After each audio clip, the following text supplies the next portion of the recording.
Hey, ready or not, here we are. We are here, folks. It's Wednesday night. Where else would we want to be? I think right here. That's right. Nothing better than a Wednesday evening with Up North Journal live in our cabin.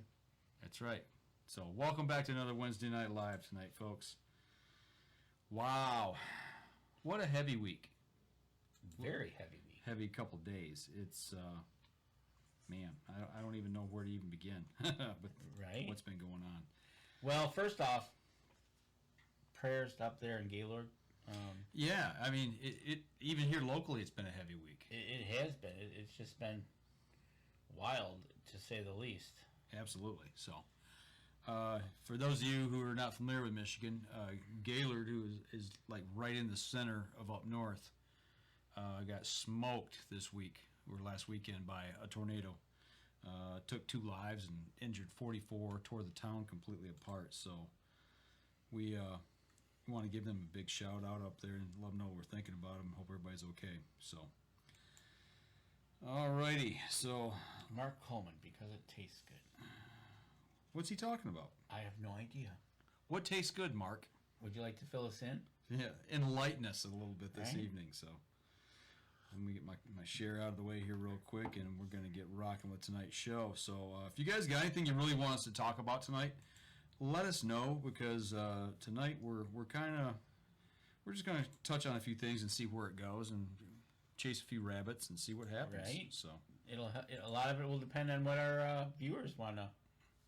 yeah, if you got something you really want us to cover or talk about tonight, then we'll get on it. Why can't I just share it normally? I don't know, because you're not normal. That's why. Well, that's a good answer, right? So, I tell you Mr. what, Ginzel is in the house. Tammy, Mr. Ginzel's. how are you doing, Tammy? She says, howdy, boys. Adam Wynn, hey, howdy back at you. Why do you hunt? Oh, because it tastes good. I got you. Nice. There, okay, now that makes sense. Makes Thank sense. you. Thank you. Really low volume. It's got to be on your end, Mr. Ginzel. Got to crank her up there. Or else we're gonna overexpose and. I don't want you exposing nothing. I will touch it. I'll tickle it up here a little bit, so we'll see how that goes. You ready to get after it?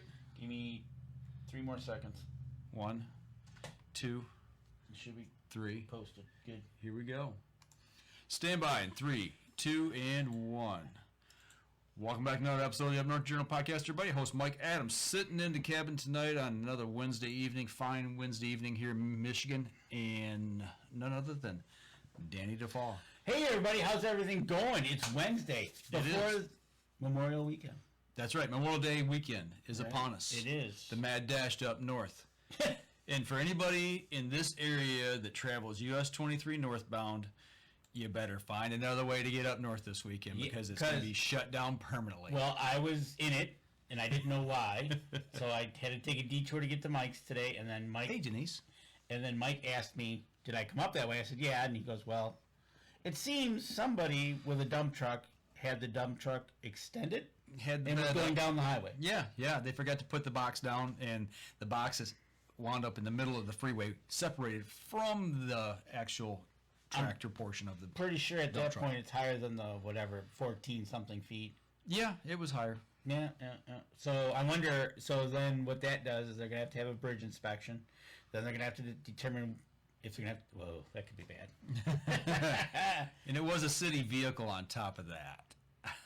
So, Right? And you're right. So there's going to be a lot of Y's. yeah, there's going to be a new CDL position open, CDL driver position open Right. here in the local municipality. So, thanks, Mark Coleman. Yeah, I like my little yoke back here. Right? Yes, sir. That was the first coyote that I ever took. Denise is on. I see that. Yeah, I told her hi. You didn't hear me? You were concentrating on getting everything set up for this wonderful show we're going to have tonight. You know what? What? We're going to start over because my computer over here just crashed. Did it? Well, that's why we're live. We haven't started our record, so we did, but take 2 it was on 22 seconds in and it died. Did it really? Yeah. Oh, great. Glad we caught that early. Yeah, right? I tell you what, it's Memorial Weekend here in Michigan, and I think the weather's going to be up and down. Yeah. I've seen rain, warm. Okay. I think it's going to be up and down. Hopefully, the Michigan mosquito will be at bay, or All right. I'm sure the ticks. Ready? Here we go. Yep. 3, 2, and 1. Welcome back to the Up North Journal podcast, everybody. Your host, Mike Adams. Once again, second take on this, trying, for those of you on the podcast, you had to watch the live to understand why. We're just going to leave it at that and let you guess. So, none other than Dan DeFaw sitting here in the cabin with me tonight. A interesting evening. Rain, sun, rain again. But it is the last Wednesday of May, and we're heading into Memorial Weekend, so everybody be safe. We want you to come back if you're heading somewhere. Yeah, please do. I mean, there's just been too much stuff going on. Right, So, exactly. You want to get right into it here? Let's get into it. All right. Let me get caught up here. I'm still, like, behind a little bit. Okay, I'm ready. You ready? Go. Yeah, there you go. All right. Hey, everybody. Nothing like helping out the supporters of the show. Buck Baits. I tell you what, if you're thinking about deer season, you're thinking about some calls, you're thinking about, you got to get over to the brick and mortar store at 15 in Dodge Park. Go check out Deer Camp. They got Buck Baits there as well. Go check out buckbaits.com, and if you use the promo code UNJ20, you get 20% off your order. You can still work on those food plots at any time of the year, and what better way to finish off that food plot than with packermax.com. And if you use the promo code UNJ25, you get $25 off your order at Packermax. Give Lincoln a call. JPO Game Calls. We've had him on the show. We visited with him. He's got his stuff down at Deer Camp as well. You can check out all his calls there. If you go to the website, jpogamecalls.com, use the promo code UNJ10, you get 10% off your order. The Island Armory. I can't speak enough of these folks. Go check out their website. It's always changing their inventory. And if you're feeling like purchasing and you want 10% off your order, use the promo code UNJ10 at theislandarmory.com. And last but not least, you see us drinking it on the show. You see us at the camp, the brick and mortar store. Today we're having Buckzilla Vanilla. Buckzilla Vanilla. And if you go to deercampcoffee.com and use the promo code UNJ10, you can get 10% off your order there. And while you're at it, try the Up North Journal Medium Roast Blend. Right. And why not go, if you're in the UP, stop in Newberry, go to Cedars, where actually it's raining in Newberry and it's 51 degrees. Get a pizza and some Deer Camp coffee there as well. There you go. I like it. Right? Exactly. Big shout out to FM 123 up there in Newberry that carries the show. They're a neat little unit up there, because I've seen them carrying other things, locally live events, which is kind of cool. So always good to check in on them. Big shout out to Adam Wynn.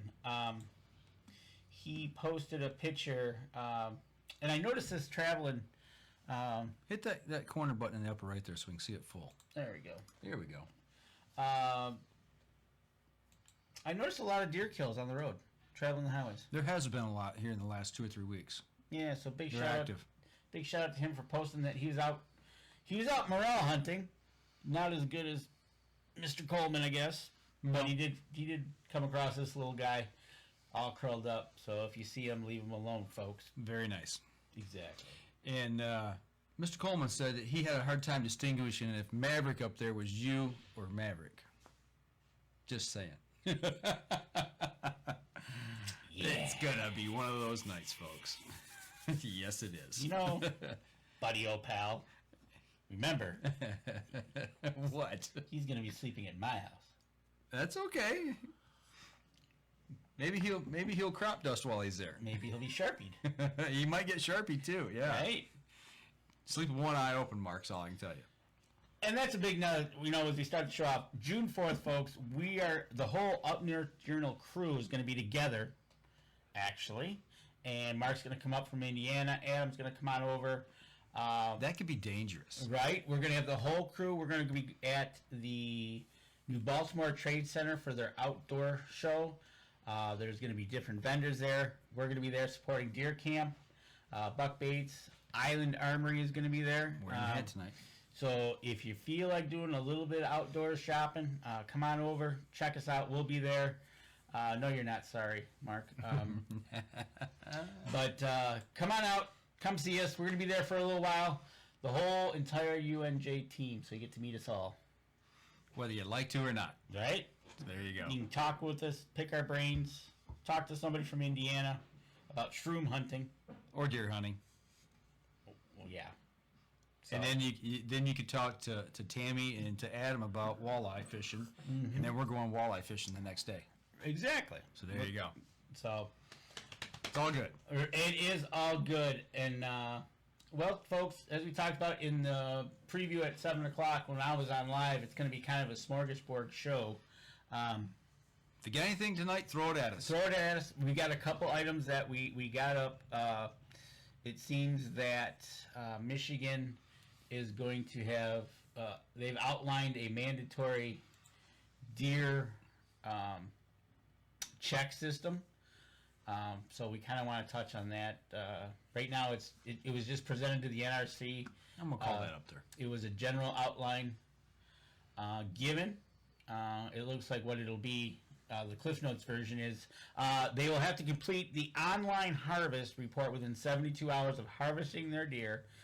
This is a new approach to data collection.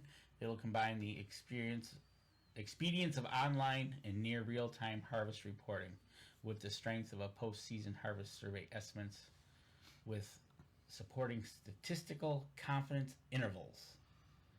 Means their numbers are actually be more correct. So say some people. Right? So, with that being said, we know other states have had this for years. You were Yep. in Illinois when you got your doe, and you basically did it right. It was a telecheck. You were just literally kneeled by the doe doing it, right? Yeah, it was a telecheck system, which is much the same thing depending on if you've got internet service. So, other than that, I like it. Yeah, so is Derek Vaughn. He's in here, and he says mandatory check was long overdue in his opinion. We all agree. I've been beating that drum for a while now, especially since I had experience with it. That was back in 2012 in the state of Illinois. Now, to play devil's advocate, there are people that say it's not going to be as good as what we have, and the big rub is that people won't check their deer in, and it's like those people are not going to check their deer in at a DNR check station. You know, I don't know how they equate for those numbers anyway, and I'm sure Well, that's a percentage that they probably build in. build in that, hey, And I think they're going to have to build it into this system. right, as well. you give a plus or minus of, like they do polls, right? You have a plus or Yeah. minus, or maybe they'll throw a swag of 5% in Yeah. that don't, we sold up, whatever, 100,000 licenses, Yeah. and we'll throw in 5% aren't going to, whatever they come up with. Mark Coleman, he says 48 hours in Indiana, and actually I forgot. Yeah, I have used Indiana's as well. Same thing. Did it on my phone right after I shot my doe, so it was super easy. Mark, if you could, in a short term, explain, do you think 48 hours is enough time, too much time, or little time? Not enough time. That's kind of... Kevin Craven, the DNR let the old system go down harder to check deer and ask for less detail when I took deer. You know, it's very funny you say that, Kevin, because the same thing happened to me when I checked my buck in this year. I was hoping that I'd be able to find the check station open. It was opening day, and I did. Actually, I found it open. I think it was the same day as, I think it was on opening day when I took it and went home. I don't think I stayed another day at the camp. Anyway, pulled in, drove up. What do you want to do with it? I want to check it in. What do you mean, what do I want to do with it? That's why I'm here. You think I'm going to dance with it in a parking lot? I mean, Right? it just, and there's 4 of them standing there. So one guy hands me the patch. He walks away. Okay. The other guy, well, no, I mean, are you going to mount it? I said, I'm going to do a Euro mount on it. Actually, it's still in the freezer. I haven't done that yet. But I said, no, you can go ahead and cut the mouth on it, the lip. Yep. And he goes, no, we were going to take the head. And I'm like, no. He says, you want it aged then, I take it? Well, if I said, yeah, you can cut the lip, that's what I want. I want to know how old the buck is, and they kind of opened and looked at, 2.5, 3.5-year-old buck. These were real interested. And I said, do you want the area that I shot it in? No, we've got all we need for the area already. No worries. Really? It's the middle of the day on the first day, and you've already got your allotment for that area. It's in the middle of the TB zone, for goodness sakes. So they looked in the chest cavity, see, no TB. I'm sorry, and I want to give out, before I go on my take, I want to give a shout out to Kevin Craven. Your DNR, your pictures look good, and if you got time and you're not up north, come on over and you can meet the whole UNJ crew at the same time, and we will all take a picture with you, Kevin. I thought you and I have had our picture taken with him. Of course, right? that's but now we can get with the whole crew. Okay, It'll be more impressive for him. He can get the important people. Exactly. But anyways, okay, not gonna lie, isn't it like customer service? Your first impression. Okay, Yeah. I'm bringing my deer to you. Do you think they could be a little bit more happier? Well, yeah, they don't know me from anybody, Right. And same as you, we checked ours in coming home, and we're like, okay, first check station we're open, we're stopping because we've gotten burned with that. Right. And mine was a little different. Mm-hmm. Mine, they were a little bit, as soon as they saw the tag, they got a little bit more interested. You're right. And they were like, because the guy's like, what's this? I'm like, well, that's why we're here. Right. We want some information. Right. And he goes, well, I got to do some digging. And lo and behold, it was part of the study that was in the area, and that's where they tagged it back in 2013. But like you said, you got so turned off by the way that you were treated, and it's like, I'm here to help you. Yeah. I'm trying to do my part. Right. So do you think this new system online will be better? I think it'll be better in the fact that, well, it depends on what information they ask for, and that's the thing that I'm really okay. Ranger Rick, okay. Thanks, Tammy. Good Right. comment. But yeah, it goes back to the fact that I would like a little information to help them out, or give them information to help them out. But it depends on what they're going to ask in the survey. And from what Chad Stewart, who's one of the guys at the DNR, reported on his Facebook page, they're going to be able to really hone in and get some good, data. Well, I would like more information, and they're going to tell us that, in the upcoming months as to how they're going to, cipher their information, what they're going to ask for. Hopefully, right. And he goes on to say that much more information will follow in the coming months, obviously, but there will be some really cool, interesting data coming out through this deer season. Yeah, those are his words. So, and truthfully, besides having a more up-to-date day-by-day tally, is that if they give that out, I'm really hoping they do that too. well, I'm sure if they got quotas in that, I'm It'd be hoping. really nice with this brand new system if they had the state of Michigan map and you can click on the county that you want to look at and it'll give you a real-time total. Well, as we were getting ready for the show, folks, we were going to talk about this subject, and we're like, okay, we found the article by Chad Stewart. Yep, here it is. Yep. Now let's go find it on the DNR website. Their new website. Right? And New and improved. I think it took us a good 5 minutes each. 5 minutes each of clicking, scrolling, click. What? It should not be that easy, and I hope they change that for the That hard, you upcoming mean? year. Or that hard, and I hope for the upcoming year that they give you something that you can just, like one link and go to it. It better be front and center. Right, exactly. And it better be a tab about the size of your phone screen. Yeah. Right? Hit here. Yeah. There you go. Because here's the other argument and the other fly in the ointment for people who do not want this system is that we've got our elderly hunters or our old school hunters that have a hard enough time using a cell phone as it is, like my dad. But as tech savvy as I am, and I feel like I got a pretty good handle on it. It took Danny and I both about 5 minutes of both of us working to figure out where this was at. Right, and it was not very prominent at all. No, it wasn't. So Kevin Craven says, and you'll remember this, back in the day, check stations, I-75 back in the day, he would also take deer to the Algonac State Park. St. Clair County had one place, the Kanoki Trading Post. I remember they still have it at the bridge when I come across. Now it's open. I think Kevin, they've really cut back on these check stations, which kind of, I don't know if now going to this telecheck is going to be. Actually, it's an online check. I don't know if it's you'd call it a telecheck because you're going online to do this. That's another point I want to make. But as you go forward from this, like you said, first of all, you got to make it a little bit simpler. Yep. You got to be front and center. Click on a site, or, heaven forbid, we got to teach some of these older gentlemen how to use these phones, but give them a QR code right on your license. Scan the QR code, bang, it pops up, takes you right to it. To me, that would make a lot of sense. And what are they? QR codes are not that hard. No, you point your phone to it, and it knows what it is, and it grabs it. For the it. state to make one and have it printed on is Easy. not that hard. Easy. Have it But right then on again, license. we've asked for this for how many years, and that was hard. There Right? you go. Yeah. So, anyways, as we, how are we doing on time?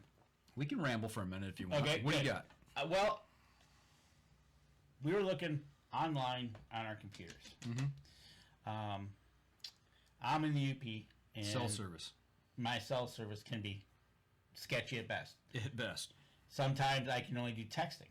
Sometimes I can take a call. Now, if I go to where you were sitting, it's probably about one of the best spots on the property. Yeah, because I was online.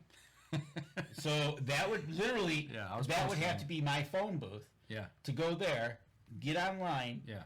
frog through the website so I could do that Yeah. instead of calling a phone number. Yeah. Because I don't see that there's a phone number. Good point, Tammy. Tammy says that not every cell phone can read a QR code. Though that's true, but it would make it easier for most of those that can. It's just another tool to get people to the place they need to be. So it's just it would be a very inexpensive way for them to make it easier for a lot of people. Well, okay, so first, cell service, navigation, and Mark Coleman even brings one up here. It says it's in Indiana, you're now required to have an email to log into the site. He's like, I can't remember stuff like that. He says he's old. Oh, basically having an account. Right. Yeah. Exactly. Well, see, here in the state of Michigan, you have to have that account already set up to actually buy a license online. Right. And I think, and hopefully I'll have to do it this year, and we'll see how easy it is. Check back. But when you go do that, I got it right here. You're going to provide your license number, and then fill out the information once you start going through it. Yeah, I was going to try to go through and see what they were asking, but actually, because it was last year's license, Yeah. I didn't want to chuck a deer in. No, For don't do last that. year's license. Well, you'll get a phone call. Yeah, they'll be knocking on the door. But it's just one of those things. I literally think they could provide a QR code. Mm-hmm. But I hope they make it simpler. That's all I can say. Yeah. So far, the 20 minutes we've been into this and reading this, it's a little cumbersome. Okay, so let me ask you this: do you have a problem with the 72 hours, or do you think it should be 24? Do you think it should be 48? What do you think? Okay, so do you want to go to a break and then we'll come back and talk about that? Yeah, we can do that. Okay, let's do that. All right, we'll step outside, take our first break. We'll be right back after this. All right, folks, keep those questions coming, especially, the one and only Kevin Craven out there. We, Outdoor Journal, really want to take their picture with you. Trust us. We're going to all get together around you because you are the man that gets all the pictures. Okay, so there we go. That's what I wanted. All right, hang on here 1 second. Good topic, because... What Tammy just said something there. It made me think of something that I kind of want to go. Okay. I want to go on real quick because I'm curious about something here. Not that we're going to get an answer, because we won't get an answer. All right. Here we go. Tammy, good. Stand by. 3, 2, and 1. All right. So when we went to break, we're talking about mandatory deer check here at the state of Michigan to be implemented this year. I asked you a question about what you thought about the timeline, but Tammy had come up with an idea, perhaps take a photo, be able to text it to a designated number that would work. One time it would have a timestamp on it, be your compliant and attempting. That's another way, another idea. So my question is, we're getting ideas here just by us talking about it. Did the DNR take the time to bring in people from all different areas of hunting, young, old, seasoned hunters, to come up with like a brainstorming idea of how to make this work and come up with ideas that would make people more compliant? They give them a couple options versus a bunch of DNR people sitting around going, well, I think this is the best. I think this, but yeah, we'll go with these 2 or 3 and we'll call it good. I think you're going to get an answer from them, yes. From the general public, no. That's how I'm going to read this, because here's the gig. I'm pretty sure they had it open for discussion at public hearings, or and then like this was just presented. I don't think I beg to differ. So I don't think do you think they used the surveys that they sent out in the last few years? Nah, I don't remember any questions. I don't remember any questions like that. Okay. Because here's my thought on this. We know enough people in the industry that go to these DNR meetings and open forums for them to give their public comment. This would have come out sooner if that had been there. Kind of like let them go, let them grow conversations they had with DNR. Yeah. Yep. Right? So, like you said, I think because when was your Illinois? 2012. Okay. 10 years now. And other states have had this, and it took us, and we probably were talking about that long before, that there could be a different system. And all of a sudden now we're going to do it. And here's the thing. I hope after the June, I think this is going to go into the June meeting, they better get on the advertising bandwagon. And promote this.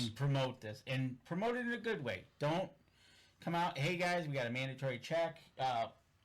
Because if you do this sleight of hand, then people are going to get really suspicious. Absolutely. They're going to be like, wait, I didn't hear anything about it. Right. Just like kind of what we're doing right now, right? You asked, nobody asked me. Yeah, did you hear about it? Right. When you walked in the door today, have you heard about this? Nope. I heard about, I saw Chad's post, whatever day it was. Right, and I probably saw it too, but but let's talk about it on the show. And look how much trouble we were getting into the program. And the funny thing is about this is, great, you get all the data you want. That's fine. But how do you take that data and use it to your advantage? Mm-hmm. Okay, Dr. Deer, we've seen him do it, can take how many deer do they usually take? 25? Well, the day or that time period that we're there, but they try to usually take somewhere around 40 to 80. Okay, anyways, he can sit there, do what he needs to do, and figure out when the deer were bred and the whole 9 yards. Okay, that's another way. But here, taking this data that's live action, what are they going to do with it? Yeah. Because we should be going to January 1st, except in some areas that kind of go into You read my mind, Mark.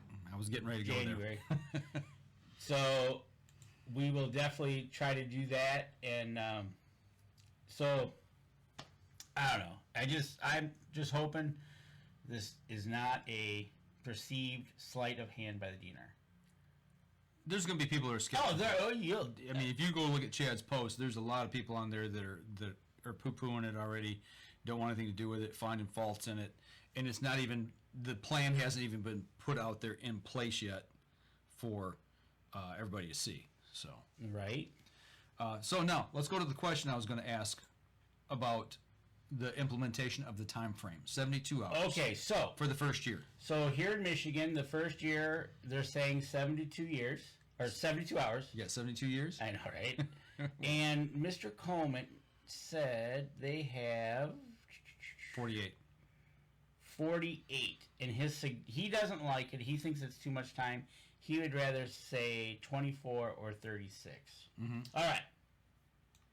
What do you want to see? Me personally? Yes. Just because I know how cell service works in this state, in some of the remote places that people hunt, some of the places I've been, I think 48 hours is fair. You know, everybody says, well, I want to leave deer camp, you know, we got to come out and check our tags in and blah, blah, blah. You know, wait till the day's hunt's done. You get everybody in your vehicle. You know, if you get a lot of snow, you get in your four-wheel drive that you got to get out in to get home anyway. Get up to wherever you get cell service, pass the phone around, let everybody check their deer in, you know, that evening or the next day. You know, if you let's say we open on a Saturday, okay? Saturday morning is the glorious 15th of November in the state of Michigan, 7 a.m. ish. You know, it sounds like a war zone, okay? You don't want to break camp on the very first day because everybody's having barley pops and they're doing their thing. I understand that. So 24 hours now, I wouldn't want people driving up and down the road in my camp as well either. You know, that's a discussion for another time. We've had that before. But, you know, the next day being Sunday, if you're going to hunt the whole week, on a Sunday evening, you eat dinner, sun's down, you know, you make that drive out, get cell service, everybody plugs it in, and gets done with it. And I know there's going to be some, and this is probably more towards the fewer side of some, when you tell me that, you know, we've hiked in to deer camp off the grid, we've been there the week. I think you're going to, and I think that's part of your swag number, right? As long as eventually you get it put in. Yeah, yep. And that's going to be a really gray area. I know it is because I can see it in the UP where there's guys that canoe in or whatever they do back. Yeah, they go in deep. They go in deep and they're not coming out just for that, and I get it. So I think overall, done right, promoted right, it could be a win for the DNR. It could be. It very well could be, especially if they knock it out of the park the first year and they get good compliance out of it, and they take the data and they're open and honest. They say, "Here's the data we got, and here's what we'd like to do with it. What do you guys think?" You know, and then in real time, literally, what people can see or not see is how per county they're doing. Mm-hmm. Like everybody talked about the Northwest 12. You know, being kind of the framework for warning of the rest of the state, but nobody kind of like, well, no, but yet over by you, it's a little bit different, and it's like, oh, okay, hold on, in real time now, this is the numbers. Don't skew them, straight up, bucks, does, when, where, and how, right? Mm-hmm. So they used to, you know, so I just hope they do it right. What's Kevin Craven here? Great point, Kevin. This is exactly one way I felt as well. They used to break down the deer where the deer were killed down to the section that you hunted in, and we're talking like a township section, which there's 36 sections in a township. It's a square mile, so you knew how many deer were taken in a square mile area. You know, the DNR did, okay. And he enjoyed checking his deer in, giving them as much info as possible. Successful hunter patch was a great bonus for checking the system, and they let the system go to hell. Yeah, true. But yeah, as well. I mean, and I was like, yeah, right there. That's my section, right there. You know, because we got 2 sections on our property, and I'm like, yeah, right. That's the section I was in. They pull out the plat book, and you know, right there. There's my intersection, right there. Then you tell them the story. You get to see other people bring deer in. That's the part I'm gonna miss. I'm gonna miss talking with the biologists. I'm gonna miss talking with the other hunters coming in and listening to stories. And I really hope they continue, and they'll mail that patch out when you check your deer in. Well, okay, or give you a way to get that patch. I'm hoping they don't give up on the patch.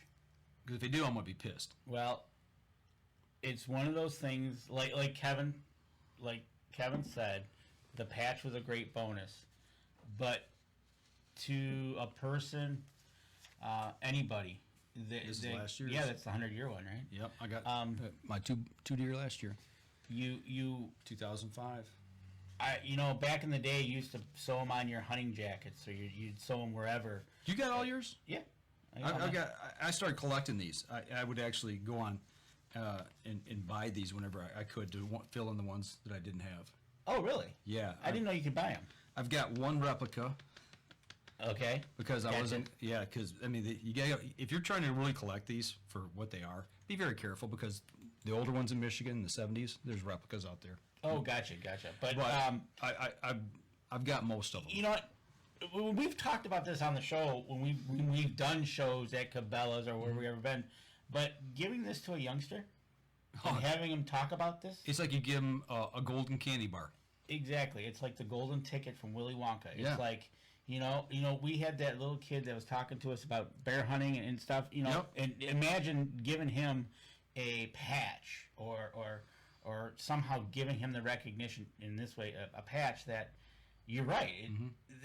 They can't do away with it. Yeah. I'm afraid they will because they'll come up with some excuse. Man, I hope not. But don't tell me it's money concerns because you got a lot of money coming in for CWD. Yeah. Yep. Millions. But I should not say this, but the NWTF, the turkey patches here for the state of Michigan, you get $5 and they give you one. You don't have to even kill a turkey. If they would do that, if you say, okay, you have the option, give us $5, we'll give you.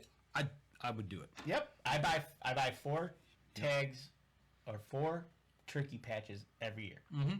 Ever since you started taking me, and I found out I could do that, I've been doing that, and I buy 4 a year. They're now $6 each. So this year was $24. Yep. I gladly buy them, have them sent to me. And they actually made that easier this year, which is awesome. You're right, Kevin. Just another thing the DNR screwed up. Mark Coleman, you design it. You design it, Mr. Coleman. We'll see what we can do. We'll see what we can do. But I don't know about a pre-printed certified harvest form for those hunting off the grid. That's a good idea, Mark. It'd be an interesting thing. Mm-hmm. But that's something that's a gray area that they're going to have to work through because I know that's going to happen. Yeah. I didn't know. That's why this promotional thing, I hate to say it, but like buying a license, maybe that you got to give out a sheet with it. Yeah, something. Kevin Craven says he's been checking deer since '76. Do you have all the patches, Kevin? Do you save all your patches? My first one was 1979. No, not 79. I take that back. 1982. 82. It was the round orange and brown patch. 82 was the first one. Also, about that time thing, I'm still concerned about it being in the remote areas being online. If I can get cell service, at least a telecheck number, you can get a phone call, would be. That's going to be a good question to ask if we ever get to talk to somebody from the DNR. I mean, I'll ask an officer straight up, and I kind of think what it's going to be, because what's going to happen if they run it like other states do, you get a confirmation number, and if you've got a paper tag, like in Illinois, I had to write that confirmation number on that tag. So if you ever got stopped, they'd look at your tag, they'd punch you into the system and make sure that that number matches what they gave you. And say it was like a check and balance system. With Indiana, I don't remember. Mark Coleman, if give us some insight on this, but I think all I did was call in and that was it. Okay, they didn't give you a number back? No, I don't think so. I can't remember. Because some states even institute something like this for turkey season. Yes, we have to check. Here in the state of Michigan, elk mandatory, bobcat mandatory, bear mandatory. Those three are and now deer's going to be Now mandatory. deer fall. Yeah. Otter's another one, mandatory. So what's going to stop us from saying let's do turkey? Give us and I don't know if we're going to get a number back. I don't know. It doesn't say if we're going to get a number back to write. I don't think we are. They haven't given out the whole system the way it's going to work. Right. So my question is, okay, so you check your deer, and obviously we don't know how this is going to all shake out yet. You do it, your thing online on your phone, whether it's a laptop, whatever. You're done. You got your hunting license.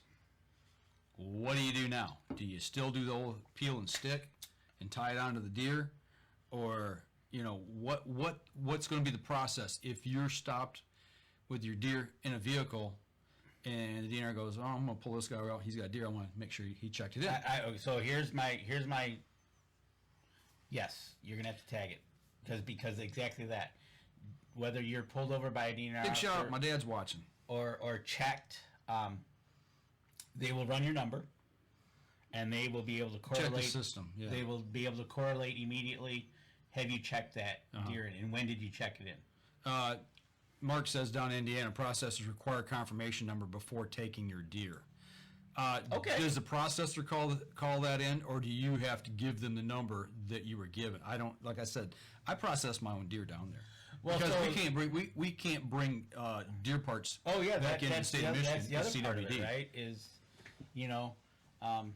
for that instance It'd there, be all deboned. he's got to be deboned. The head's got to be clean, no brain matter, and then you bring that across. I'm assuming if Michigan were to pull you over, then they could call Indiana and say, "Hey, is this legit?" So here in Michigan, I think it's going to be the same way. They'll be able to check it out and then go from there. Mark says that Indiana requires temporary transportation tag at minimum on the carcass. Prefer the confirmation number to be on there as well. Okay, so that transportation tag, is that something you print off and you write your confirmation number on it?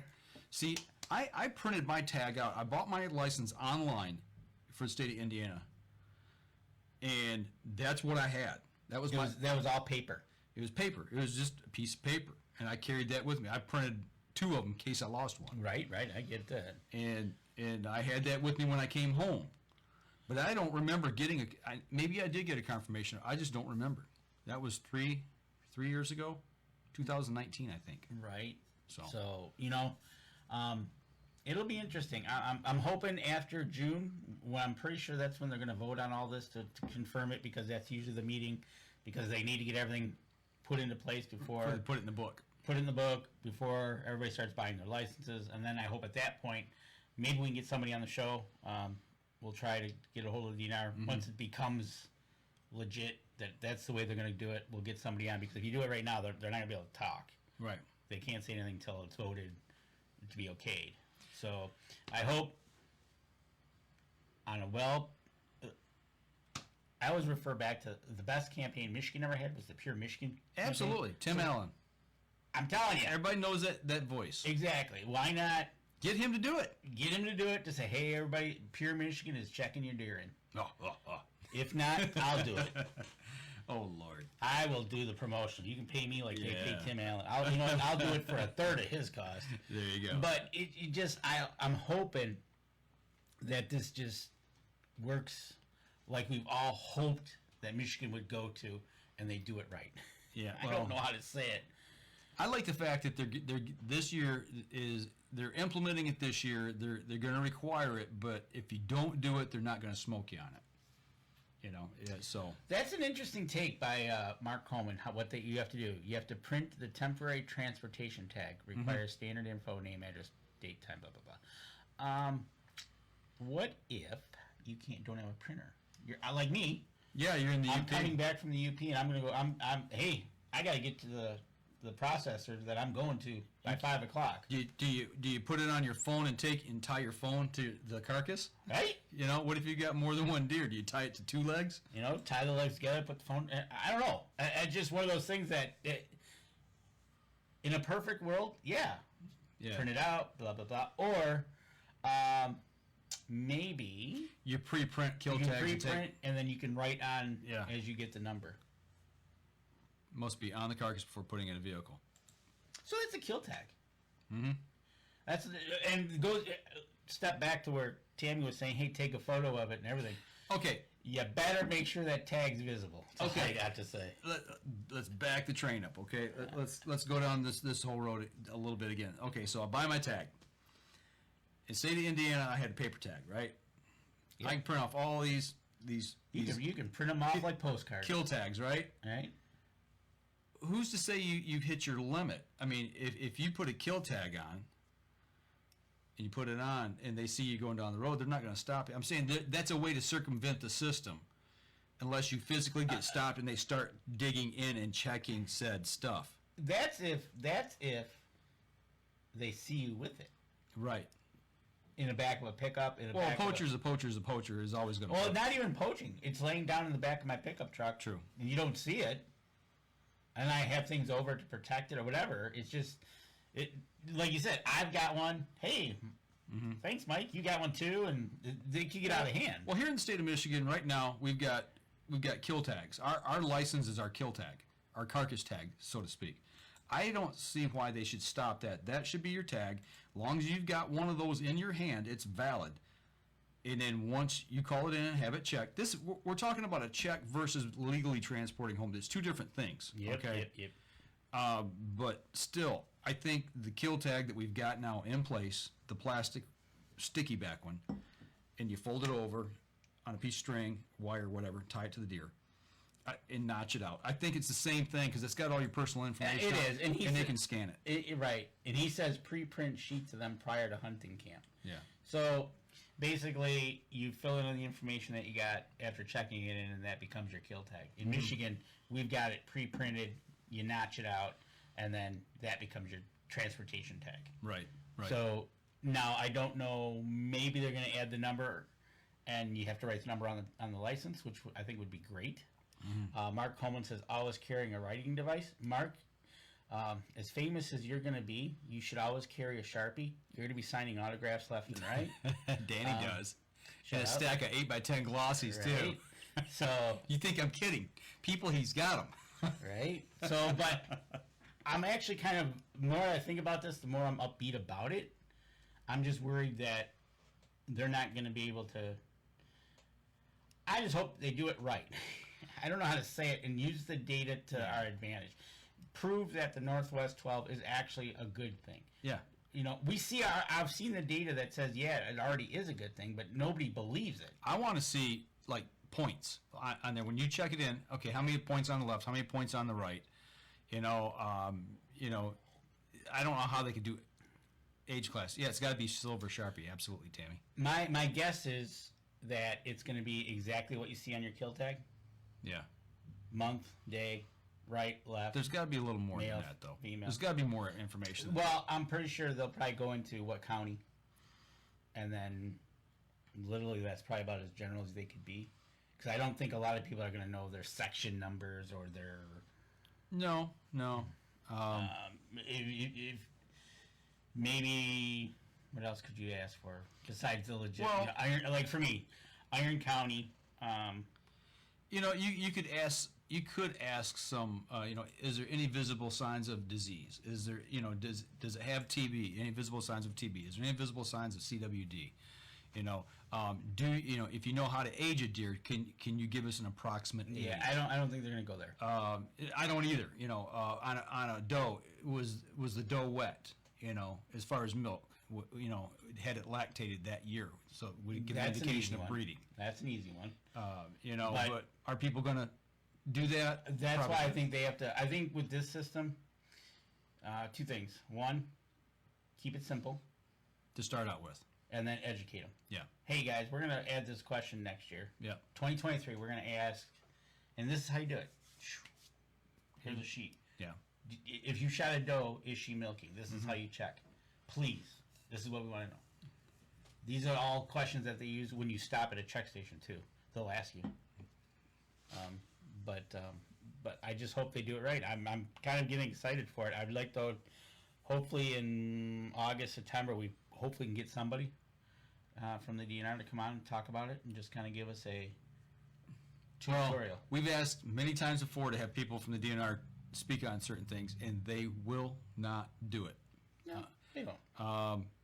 It would be a great PR campaign if they go on to shows like ours and others and talk, but they will not do it. I think if we get confirmation that this is a go again, I think I'm just going to reach out to Chad Stewart and say, hey, who can we get on the show? Yeah, right. This isn't a hit piece that we're going to. No, we're trying to promote it. We want to know more about it. Give us the 101s about it. Give us the Cliff Notes, good version of why we're going this way. Mark, that might be a tough one too. How big it was, weighing your deer. Not everybody does that. I don't think everybody has the capability to do that. I know we got a scale. Yeah, we you got a guys scale. got a scale. Yeah. I know when you take them to the processor, I think they'll scale them for you. I'm trying to remember. But yeah, that's a tough one to do that in the field. So, like I said, simple. Keep it simple.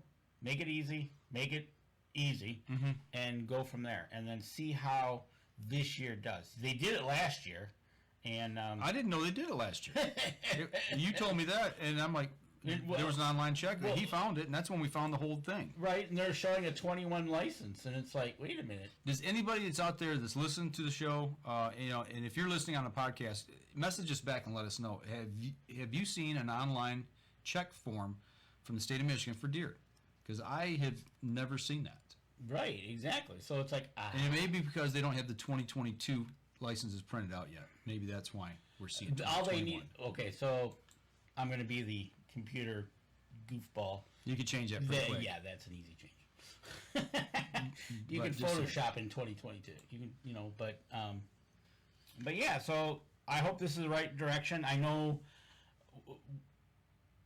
to get Lincoln Roan's opinion of this would be kind of fun, because everything he went through with the let him go, let him grow thing was interesting to watch from the way we did, and see how that all developed and where we thought it was going, where it didn't go. It was just crazy. But well, I'm willing to give them benefit of the doubt. Absolutely. Thinking they're trying to do something good here. Let's see how it comes out in the wash, and we'll go from there. I wish if this was if this was put in the last upgrade of the system, I wish they would have promoted that. Hey guys, hey sportsmen, we're upgrading our system because we're going to have mandatory deer checks coming up. Yeah. Stay tuned. Start to. But I tell you what, people. Overall, the way they've redone the website, I don't like it. Can't find a thing. Well, it's tough to navigate. The new website, which we're just starting to look, we looked at today because it wasn't like it was like that this afternoon. But yeah, they got it.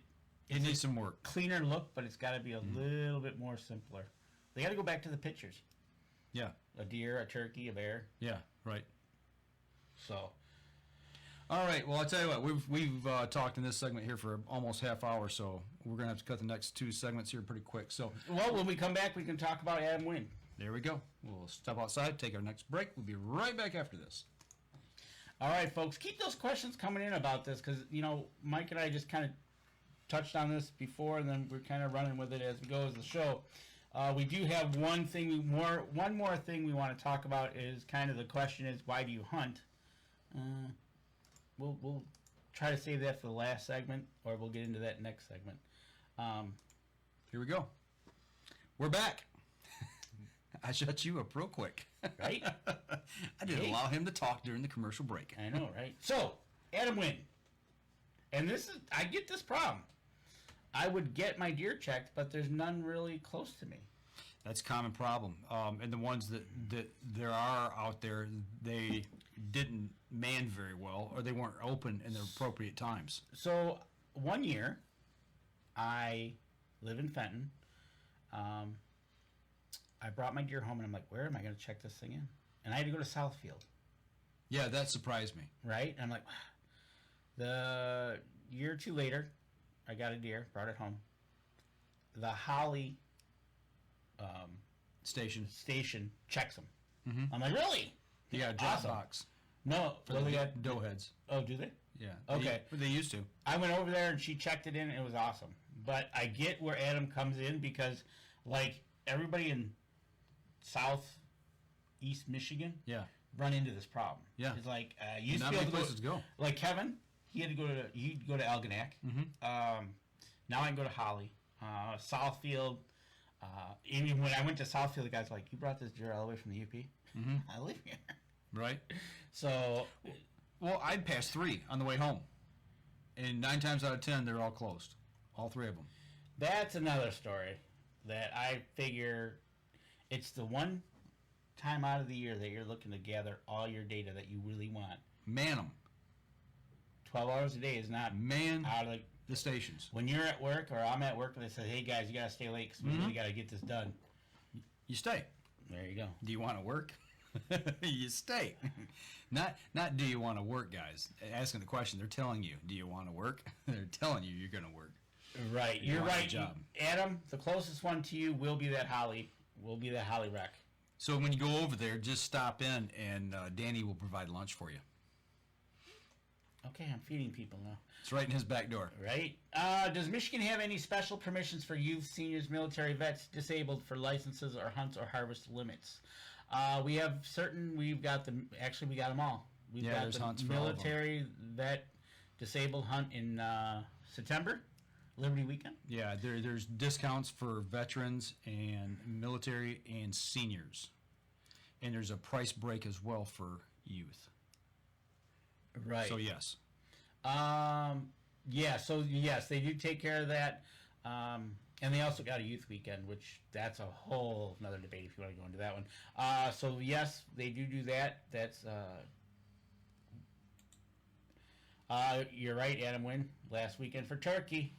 So get out there and get it done. Right. And their hours are funky too.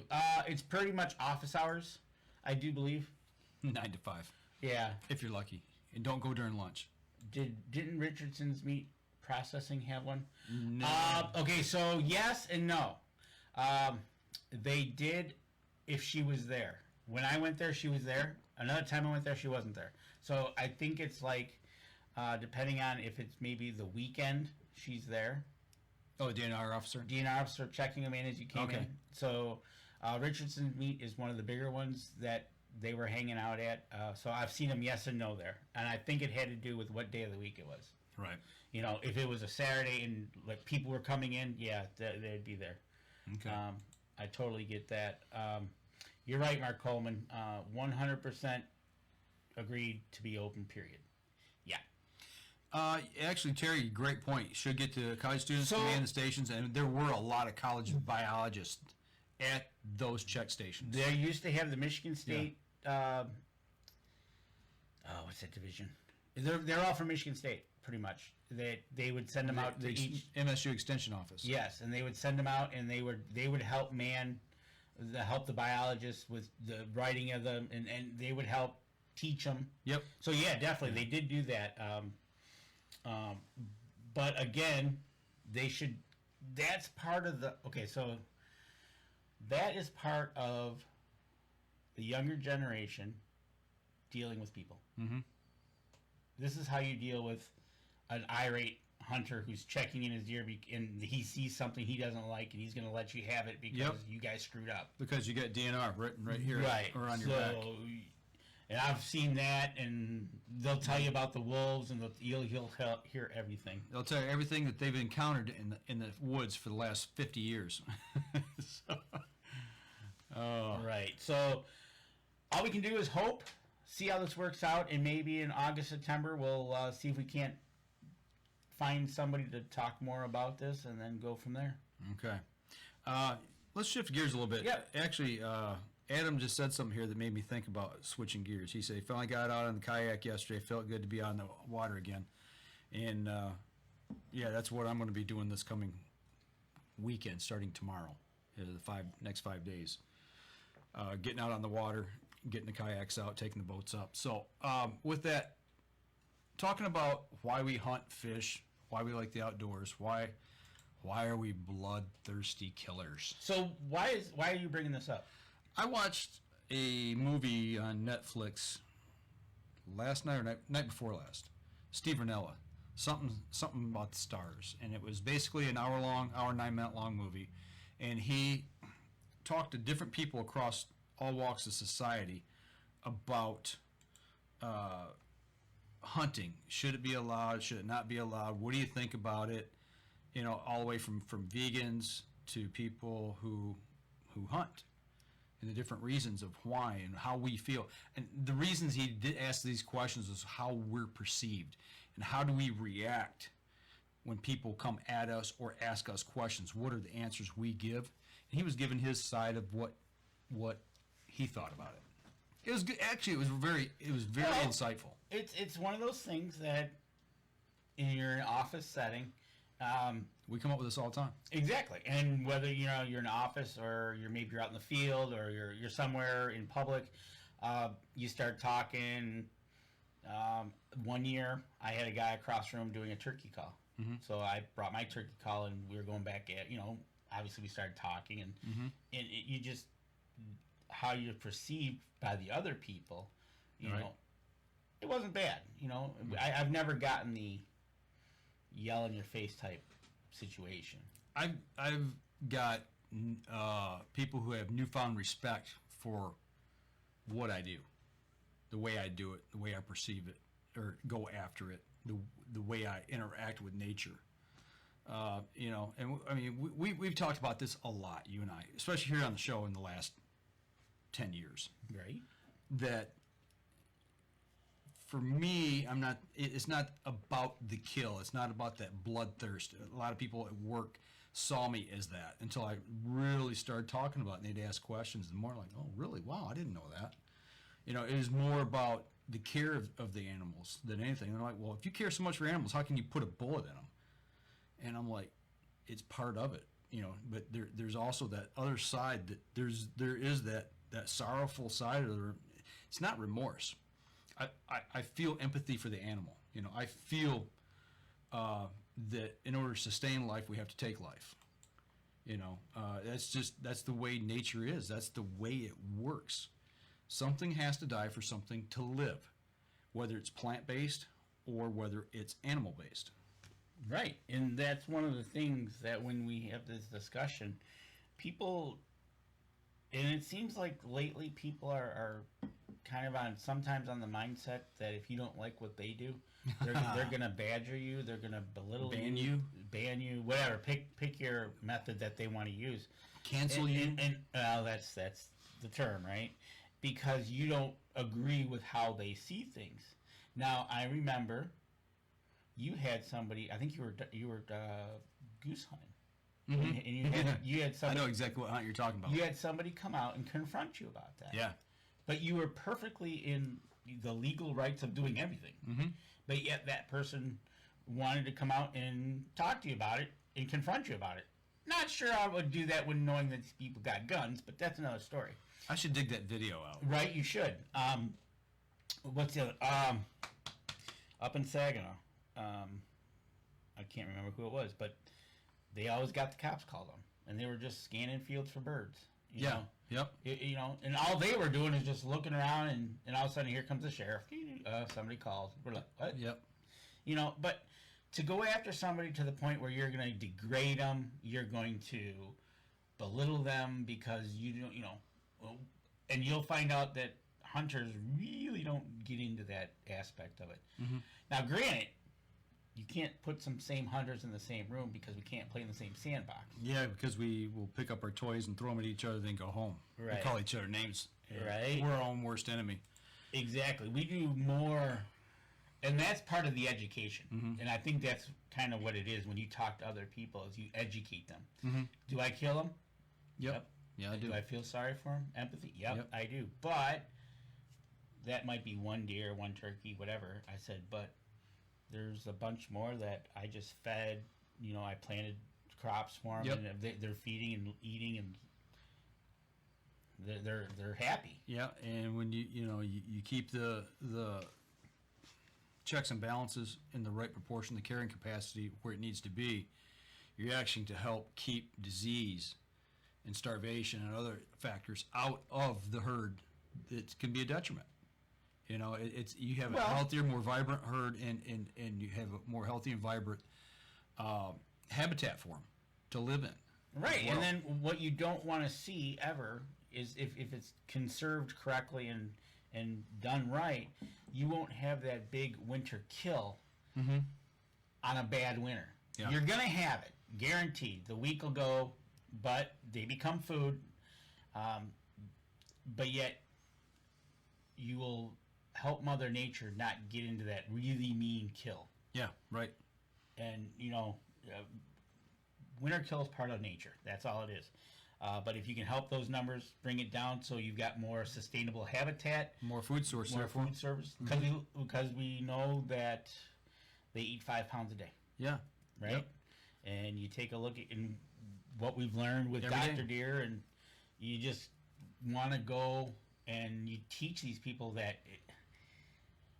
whether you're sitting out on a stand for 8 hours watching squirrels, deers, bear, whatever, the kill is down to a minute minute. You know, that's before that and after that is the whole story. Yeah, you make it as quick and hopefully as painless as possible.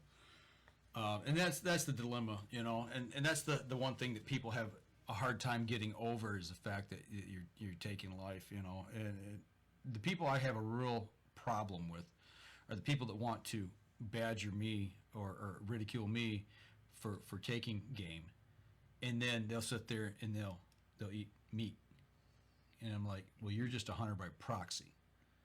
And first time I said that to a girl I work with, She's like, what?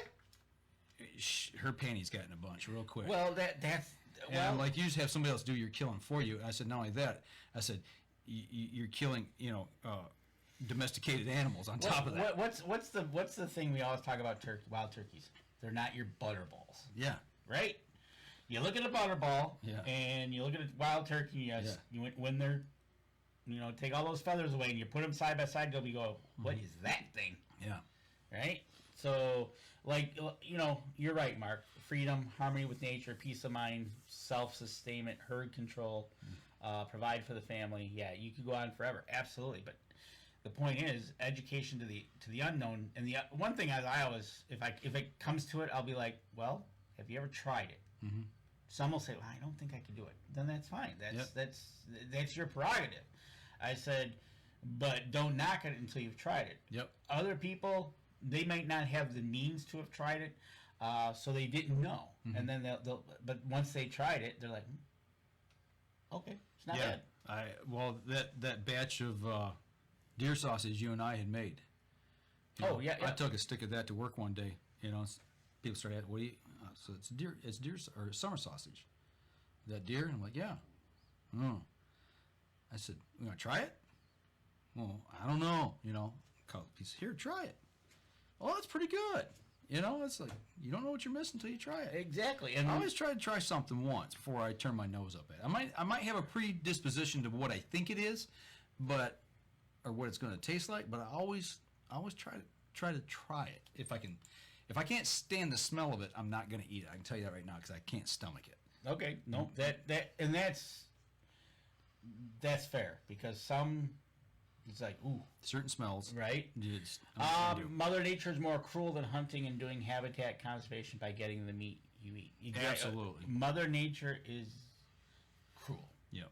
Good, bad, or indifferent. She knows how to take care of her own, and she does it in ways that you might not like it. And so we're here to ease Mother Nature's burden and provide for our families and others. There's people that go out, shoot deer, and they donate them.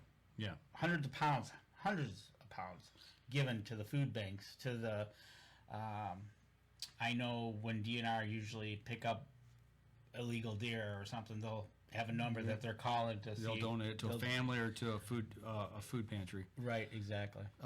In going back to the movie again, the one thing, and I was really pleased to see that he put in this, was how modern conservation really got started with Teddy Roosevelt. When he went out to the plains, he went out there to go on a hunt. He wanted to be the big hunter, and he shot a buffalo, and he said that, he did a happy dance around the buffalo. The first one he ever killed. And then they took care of that one, then they went and they shot another one. And that one he had remorse for because he looked around and he said, everybody else is doing this too. And that is when the epiphany came to him to have conservation of our game species. Because that's when the market hunters were out there and people were out there just shooting indiscriminately and just killing everything they could get their hands on. And they were shipping a lot of meat back to the East Coast for the markets and the market hunters. And the pelts and everything. Yeah, we lost and so many game species, or nearly lost. And it was modern conservation and hunting license and us hunters who actually have brought most of these species back to flourish. Right. So exactly. It's our dollars. Well, you want to talk about conservation. Here in the United States, usually you shoot the animal, you gut it, and you leave the entrails out. Yeah. Well, in Africa, The whole village takes off. When you shoot one, like Dave Wilkins says, they just kind of all show up, with their pots and pans. right? And They take everything. everything is used. And what's not used, you wouldn't even know. Yeah. You know, he said it's very little what's not used, and but the whole village is thankful for that animal. Yeah. And you know, obviously you're there, you're gonna get your trophy, whatever. But nothing is allowed. You will taste some of the meat back at the camp. They'll be glad to cook it. You're not gonna bring it back here, but yeah, that's conservation. 100. I mean, they, you know, you can see all the complaints about shooting an elephant or anything, but once that animal's down, I mean, it provides so much more to those people in that area that it's just incredible. And here we've taken turkey, we brought them back. Whitetails, we brought them back. Elk. You know, elk, we brought them back. Bison a little bit. So Wolves. It's another why story. do you hunt? I think you're right, Mark Coleman. It goes back for us as you know, as you develop in hunting, and as you know, Mike and I did this kind of. It's education, right? It's getting to the point where, like, if I shoot one, it's okay. But if I have somebody that's younger or maybe a new hunter that Passing it on. is shooting one, I'm more happy for them. Kind of like what we went through with Gabby, right? Yeah, You know, right. seeing her get hers, and just that whole weekend was awesome. It just, you know, it was made for a great weekend. And she learned that much more. But educating anybody that'll listen. So when you come up against somebody, you know, have that confrontation, but do it in an educating way. You know, whether you like it or not, we're all descendants in one way or another of great hunters. You know, because that's the people who survived before we became a farming and agricultural people. Right, and that's another part of it, Tammy, is the incomes that they make through the hunters and fishermen. And we've had this on the show. We've talked about this. Yep. The money they make from all those that provide into the system that is returned back through programs and whatnot. Once again, hunters paying Right. the way. You know, so you know, the one thing that he said that kind of stuck in my mind, and people, you know, back started this kind of anti-hunting movement where, like, you know, you figure in the 60s and 70s, progressed into the 80s and 90s, you know, environmentalists. And in the hunting world, that kind of took on a negative connotation, in a sense, with the hunting public. Yep. And, you know, and Stephen Nellis, he went through his thought process, and he said, you know, well, I do that, and I do that, and I do that, and I do that, but I hunt. He said, so really, the only thing that separates me from an environmentalist is I pull a trigger, you know, and take my game. He said, and that's where the term conservationist came in. Right, exactly. So it's basically the same thing. My brother, you know, his comment is, you know, for over 48 years, the deer he's taken, probably the first, you know, the one 20 minutes, but all the others would total less than 2 minutes to make the kill. Yeah. Yeah. So in 48 years, you figure how much of that time is spent killing. Yeah. You know, that we're there, right? Yep. You know, Well, take for instance, you shooting your doe last year, uh-huh. right? You were reading your book, you're out in nature, and you look up, and here comes a deer, and okay, take care of it, shoot it, and okay, that was over. It ran 60 yards, and it took all of a couple seconds for that to happen. And it was dispatched at that point. Hey, Right. Mr. Denny Steiner, what is going on? Right, but Tom, you're right. Hunting with friends and family are the best. There's no doubt about. Great show, fellas. Part 2 next week. Maybe. I think see. next week we're going to have some reports of Mike kayaking on the west side of the state. Yeah. You know, I guess, you know, I tell you what. Let's stop that right there. Let's take our last break because we only got a few minutes left. I Yeah. want to come back because that's where I was going to go with tying something in. All right. So step outside, take our last break. We'll be right back after this. All right, fellas. Ladies and gentlemen, this is the last Call. Last call. We'll be talking next week, Mark, about obviously this past weekend. I'll be up turkey hunting in the UP. Mike will be out kayaking. I'm sure we'll have photos to share with everybody and talk about it. And we'll probably talk about you coming into town. There we go. Okay, and here we go. Just Go ahead. No, you go ahead. Nope. No, go ahead. Go ahead. Just remember, June 4th, New Baltimore Trade Center. Come out and see Up North Journal with Deer Camp and Island Armory. Yeah. And, can't think of his name. The meat guy. Oh, I don't know who you're talking about. Yeah, okay. All right, here we go. All right, last segment of the show. Been a long show tonight. I think we ran a little over, but we kind of got into some things there philosophically and dug in deep. When we start talking about why we hunt, why we fish, why we love the outdoors, I've kind of turned a little bit in my thought process in the last couple of years. Everybody knows. Went through the big D, and my whole life changed. It was kind of turned around. It was kind of a mess for a while. And that wasn't D for Detroit. No. I've been to Detroit, but Yeah. Anyway, I've kind of steered a little bit in a different direction. I still hunt. I still love to fish. I still love to get in the outdoors. But the thing that brings me an extreme amount of joy now, not only the person I'm with, Nancy, but the fact that I'm on the water a lot. It's something that I've always wanted to do. I canoed a little bit in the times that I've had in the boat. My later teenage years, I lived on the water. Okay. With Yep. my mom and my dad, and it's just something that's kind of always been beckoning, calling me. But I really love to go to the places that are extremely remote. I'm talking way back in the middle of nowhere, and go for long stretches on the river, to where, if you get in trouble, you're screwed. Right. So there's it's something primal about it. There's something deep down that kind of takes you back to maybe our forefathers. I don't know. It's just something about adventure and exploring, and I think that's part of hunting and fishing as well. It's like, what's over the next hill? What's around the next bend? Is that deer going to come here?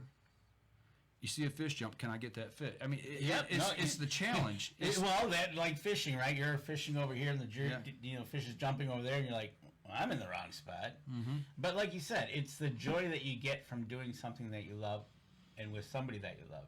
It's a quest. It's the quest for being outdoors. Like, thank you, Tammy. Uncle Henry's. Never been on the river on a kayak. Oh, you should try it. You got to go with us.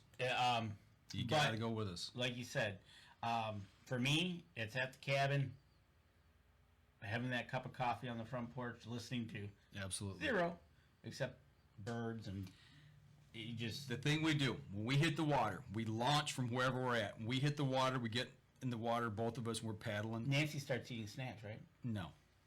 Pretty quick, but not the first thing. We take 2 or 3 paddles, and I put my paddle on my shoulder like that, and I sit, and I just tilt back, and I look over like, you hear that?